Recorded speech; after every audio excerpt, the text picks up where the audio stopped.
দুনিয়া ঘুরে দেখো না কোনটা ভালো বলো না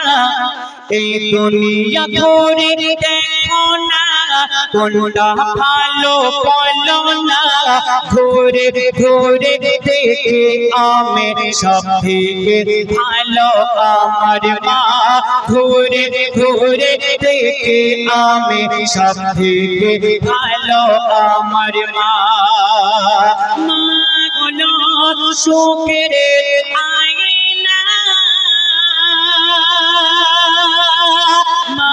হলো শান্তির কামনা ঘুরে ঘুরে দেখে আমি সব থেকে ভালো আমার মা ঘুরে ঘুরে দেখে আমি সব থেকে ভালো আমার মা মা কেন সুন্দর মা কিসের থেকে সুন্দর মা কিসের থেকে দামি কবি লিখছে দেখুন তাজমহল বুর্জ খলিফা ওই পাহাড় ঝর্ণা সাগর পাহাড় ঝর্ণা সাগর টাকার থেকে অনেক ভালো আমার মায়ের আমি যখন কষ্ট পাই লাগে মায়ের কোলে যায় আমি যখন কষ্ট পাই লাগে মায়ের কোলে যায় মায়ের সাথে এই দুনিয়ায় হয় না কারো তুলনা মায়ের সাথে এই দুনিয়ায় হয় না কারো তুলনা মা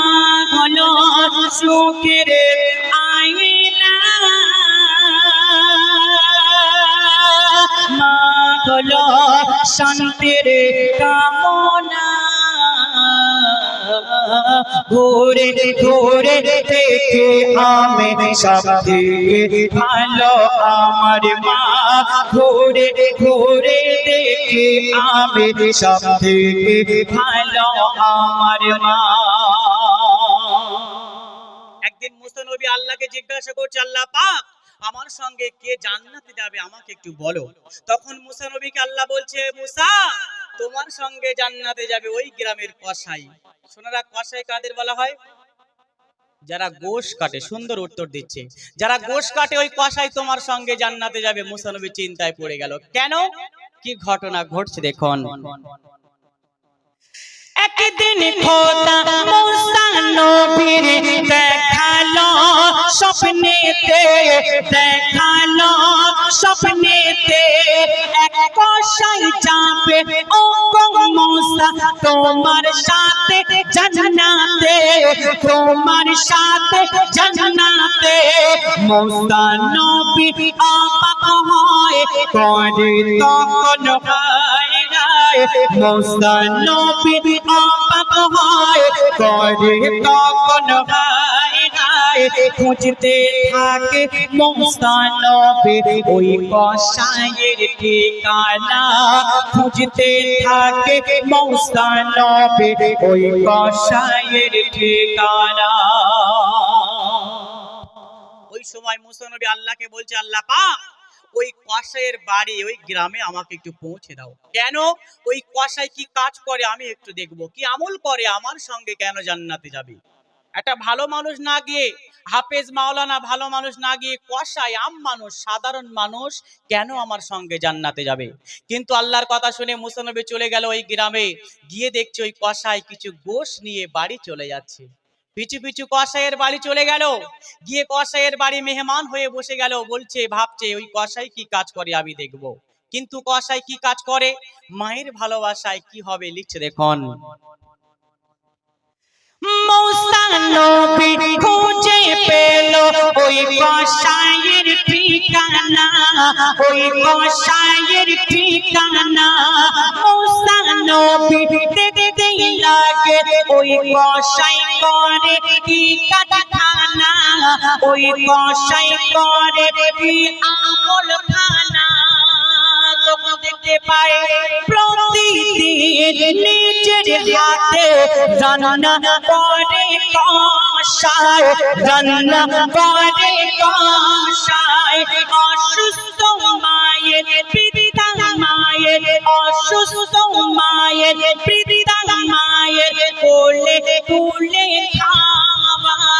কোলে তুলে খাওয়ায় তখন দোয়া করে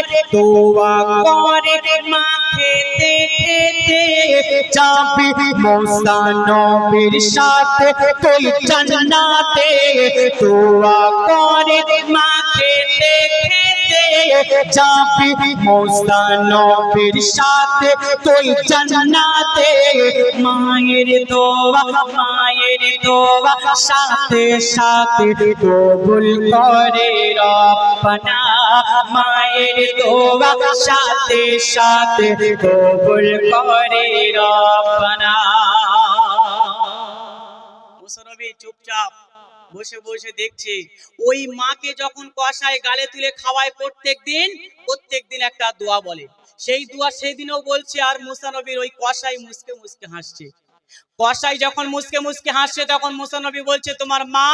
তোমার কানে কি কথা বলেছে, যে কথা শুনে তুমি হাসছো কেন ভাই, আমাকে একটু বলো না শুনি।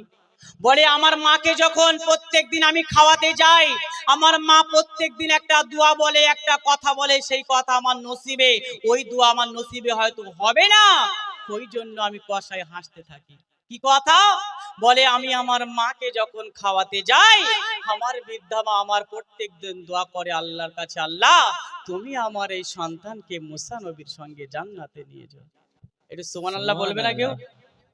সেই সময় মুসা নবী বলে, আল্লাহর বান্দা আমি হচ্ছি সেই মুসা নবী, অন্য কারো ঘোষণা নয়, অন্য কারো এলান নয়, স্বয়ং আল্লাহ ঘোষণা করে দিয়েছে, মুসা তোমার সঙ্গে জান্নাতে যদি কেউ যায়, অমুক গ্রামের কসাই জান্নাতে যাবে, তুমি ভাই কসাই আমার সঙ্গে যাবে জান্নাতে, আমি হচ্ছি সেই মুসা নবী। আজকে আমরা আব্বা মাকে ভালোবাসলে আমরাও জান্নাতে যেতে পারবো। শেষ কথায় কবির আর লিখছে দেখুন, আল্লাহ আমি দুনিয়াতে থাকবো বেঁচে যতদিন, থাকবো বেঁচে যতদিন, আব্বা মায়ের মনে ব্যথা দেব না তো কোনদিন, দেব না তো কোনদিন, বলে যাই কবি সাদাত করব তাদের সম্মান, বলে যাই কবি সাদাত করব তাদের সম্মান, যেমন হোক বাবা মা তাদের কথা ভুলব না, যেমন হোক বাবা মা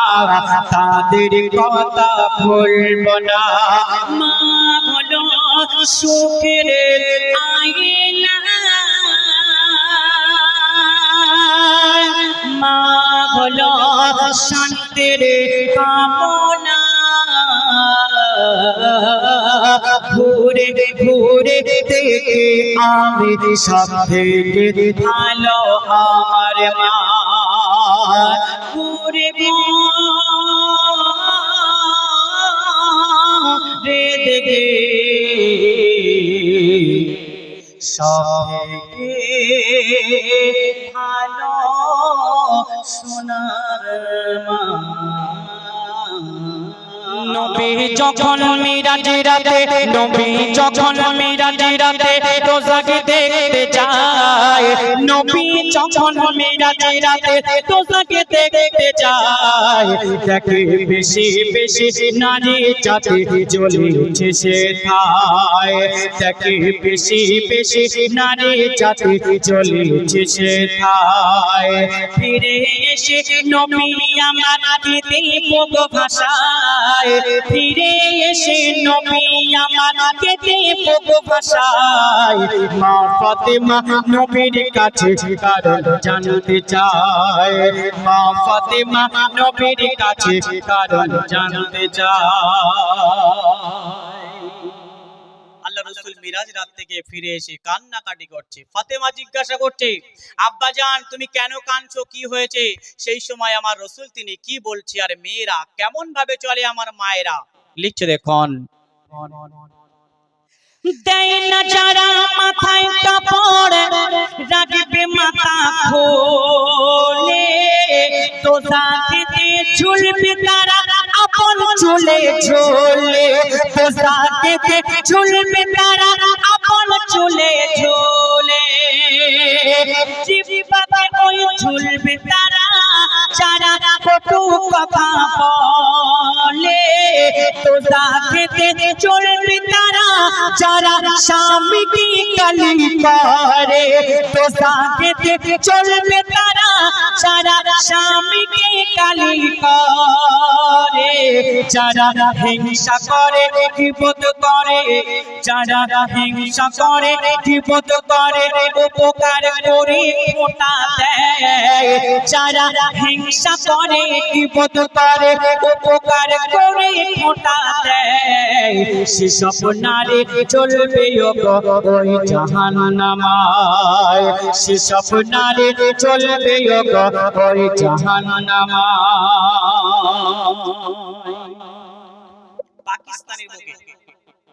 পাকিস্তানের বুকে একটা মেয়ে ছিল, সেই মেয়েটা নামাজ পড়তো, রোজা করতো, দান করতো, কিন্তু তিনি যখন মারা যাওয়ার পরে কবরবাসীরা কবর খুঁড়তে গিয়ে কি ঘটনা কি ঘটেছিল দেখেছিল, মা বোনেরা মন দিয়ে শুনবেন। ওই পাকিস্তানের করাচিতে এক নারী যখন মারা যায়, গ্রামবাসীরা তখন ওই নারীর কবর খুঁড়তে যায়, গ্রামবাসীরা তখন ওই নারীর কবর খুঁড়তে যায়, কবর খুঁড়ে তারা তখন অবাক সবাই হয়ে যায়, কবর খুঁড়ে তারা তখন অবাক সবাই হয়ে যায়। কেন দেখে ৭০টা সাপ এসে ঘুরছে সারা কবরময়, ৭০টা সাপ এসে ঘুরছে সারা কবরময়, ওই নারীর জন্য আরো ২টি কবর খোঁড়া হয়, ওই নারীর জন্য আরো ২টি কবর খোঁড়া হয়, প্রথম কবরের মতো সাপ বাগির হয়, প্রথম কবরের মতো সাপ বাগির হয়। নবী যখন মেরাজ রাতে দোজখ দেখতে যায়, নবী যখন মেরাজ রাতে দোজখ দেখতে যায়, দেখে বেশি বেশি নারী জাতি চলেছে সেটা, ফিরে এসে নবী আমার, ফিরে এসে নবী আমার কেঁদে মুখ ভাষায়, মা ফাতেমা নবীর কাছে কারণ জানতে চায়। ওই মেয়েটা নামাজ পড়তো, রোজা করতো, দান করতো, কিন্তু যখন মারা যায় কবর খুঁড়তে গিয়ে এমন অবস্থা। কেন? আলেম ওলামাদের ডাকা হলো, ওই মেয়ের আব্বা জানকে ধরে আনা হলো, ডাকা হলো, ডেকার পরে জিজ্ঞাসা করা হচ্ছে তোমার মেয়ের কবরে এমন অবস্থা কেন? ওই আব্বা জান কি বলছে শেষ কথায় লিখছে দেখুন। আলেম ওলামার কথায় সবাই প্রথম কবরে দাফন দেয়, ওই মেয়ের বাবাকে ডেকে তারা এর কারণ তখন জানতে চায়, সেই মেয়ের বাবাকে ডেকে তারা এর কারণ তখন জানতে চায়। তখন আব্বা জান বলছে, বলে পড়তো নামাজ রাখতো রোজা করি তো সে ইবাদত, বলে পড়তো নামাজ রাখতো রোজা করি সে তো ইবাদত, চলতো না সে পর্দা করে এটাই ছিল অপরাধ, চলতো না সে পর্দা করে এটাই ছিল অপরাধ। কবি খালেক বলে যেসব নারী চলে বেপরদায়, কবি খালেক বলে যেসব নারী চলে বেপরদায়, তাদের কবর কঠিন জাগান নাম হয়ে যায়, তাদের কবর কঠিন জাগান নাম হয়ে যায়। নবী যখন মেরাজ রাতে দোজখ দেখতে যায়, নবী যখন মেরাজ রাতে দোজখ দেখতে যায়, দেখে বেশি বেশি নারী জাতি জ্বলছে সেথা। ভিডিওটি দেখছেন অবশ্যই সাবস্ক্রাইব করবেন এমকে গজল মিডিয়া ইউটিউব চ্যানেলটিকে, যাতে আরো নতুন নতুন ভিডিও সবার আগে। মমতা দিল খোদা মাতা পিতার দিলে ঠেলে, কি মমতা দিল খোদা মাতা পিতার দিলে ঢেলে সন্তানের যদি লাগে আঘাত তারা কেঁদে ফেলে সন্তানের যদি লাগে আঘাত তারা কেঁদে ফেলে যদি মাসুম শিশু চাই কোমরে মাতা পিতার কোলে যদি মাসুম শিশু চাই কোমরে মাতা পিতার কোলে মাতা পিতা খায় গো আছাড় ব্যথা নিয়ে দিলে মাতা পিতা খায় গো আছাড় ব্যথা নিয়ে দিলে ওই শিশু সন্তানেরা যখন মারা যায় এই দুনিয়াতে আব্বা আম্মা কত কান্নাকাটি করে, আর ওই সন্তান আল্লাহ পাক কোথায় তাদেরকে রাখে, কে দেখভাল করে, আর ওই আব্বা মায়ের কেমন ফাজিলাত। নতুন সাবজেক্ট লিখতে দেখুন। যে সব মাসুম শিশু শিশু বেলায় যাবে ও গো মরে তারা সবাই থাকবে গিয়ে জান্নাতের ভিতরে ইব্রাহিম নবী আর মাসারা তাদের লালন পালন করে আবার মাতা পিতার কোলে ফিরিয়ে দেবে কঠিন হাসর দিনে আবার মাতা পিতার কোলে ফিরিয়ে দেবে কঠিন হাসর দিনে কাল হাসর মাটি আল্লাহ পাক শিশুদের বলিবে কাল হাসর মাটি আল্লাহ পাক শিশুদের বলিবে যাও তোমরা চলে আমার দয়া জান্নাতে আজ সবে যাও তোমরা চলে আমার দয়া জান্নাতে আজ সবে তখন বলবে শিশুরা ও রব্বানা মা বাপকে ফেলে জান্নাতে যাব না তখন বলবে শিশুরা ও রব্বানা মা বাপকে ফেলে জান্নাতে যাব না মা বাপকে নিয়ে যাব সাথে জান্নাতে যেতে হলে মা বাবাকে নিয়ে যাব সাথে জান্নাতে যেতে হলে তাদের কথায় আল্লাহ হেসে নিয়ে যেতে বলে শিশুর কথায় আল্লাহ হেসে নিয়ে যেতে বলে কি মমতা দিল খোদা মাতা পিতার দিলে ঢেলে সন্তানের যদি লাগে আঘাত তারা কেঁদে ফেলে সন্তানের লাশকে কাঁধে নিয়ে পিতা যেতে পারে নিজের হাতে শুয়ে করে তখন করে ঘরে ফেরে কোন মা জননী নিজের হাতে সন্তানকে রেখে করে পারবে না মা কবর হতে উঠিতে ওপরে পারবে না মা কবর হতে উঠিতে ওপরে কেন সেই মৃত সন্তানকে ধরে করে তোমা কান্না সেই মৃত সন্তানকে ধরে করে তোমা কান্না বেহুশ হয়ে পড়তো সে তখন সেই আম্মা বেহুশ হয়ে পড়তো সে তখন সেই আম্মা কেন মায়েদের মন এত নরম পারবে না মা করতে দাফন মায়েদের মন এত নরম পারবে না মা করতে দাফন পারবে না নারী গোরস্থানে যেতে কোনো হালে পারবে না নারী গোরস্থানে যেতে কোনো হালে হাদিস পাকে তৈয়ারি নবী দিয়ে গেছে বলে হাদিস পাকে তৈয়ারি নবী দিয়ে গেছে বলে কি মমতা দিল খোদা মাতা পিতার দিলে ঢেলে কি মমতা দিল খোদা মাতা পিতার দিলে ঢেলে সন্তানের যদি লাগে আঘাত তারা কেঁদে ফেলে যদি মাসুম শিশু চাই কোমরে মাতা পিতার কোলে মাতা পিতা খাই গোয়া ছাড়ে ব্যথা নিয়ে দিলে বৈধ অবৈধ গর্ভ ধারণ করে কেউ বৈধ অবৈধ গর্ভ ধারণ করে কেউ আবার গর্ভে তার সন্তান হত্যা করে কেউ জন্ম দিয়ে তাই রাস্তাঘাট ফেলে হাসরে বিচারে ধরবে খোদা তোরে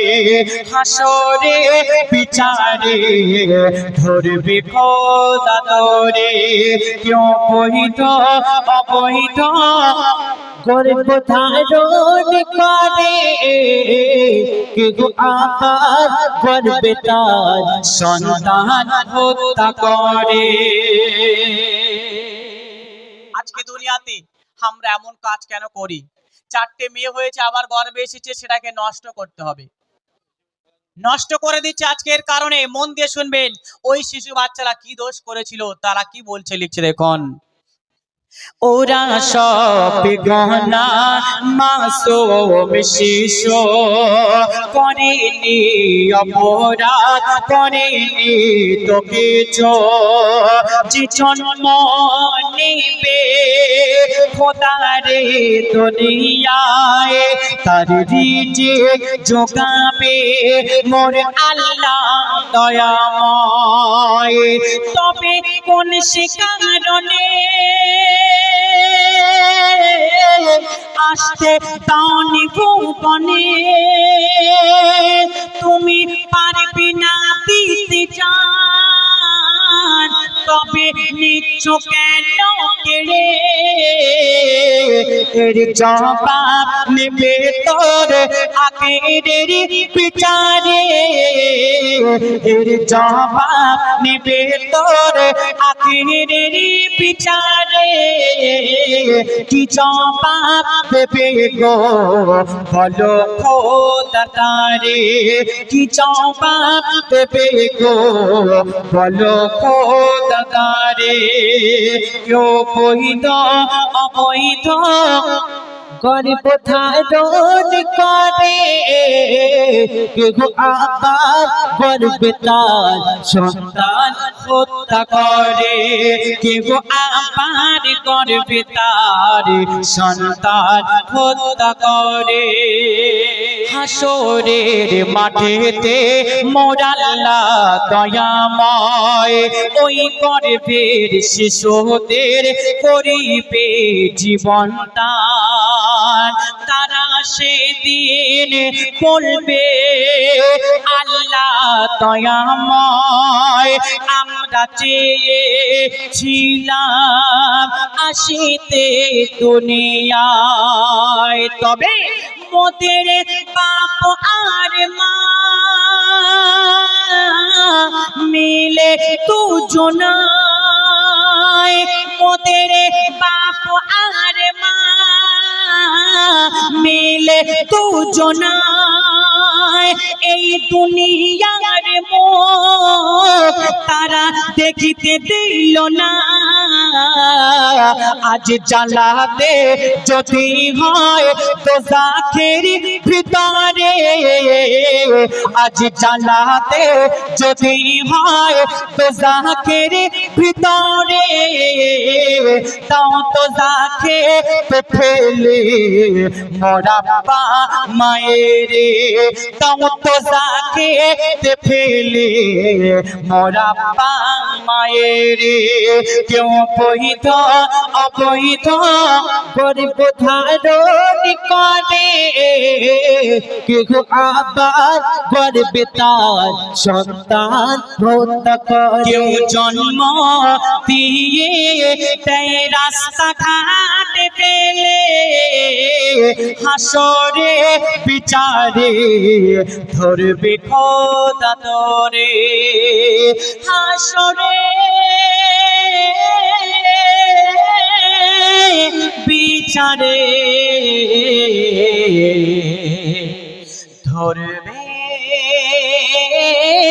খোদা তো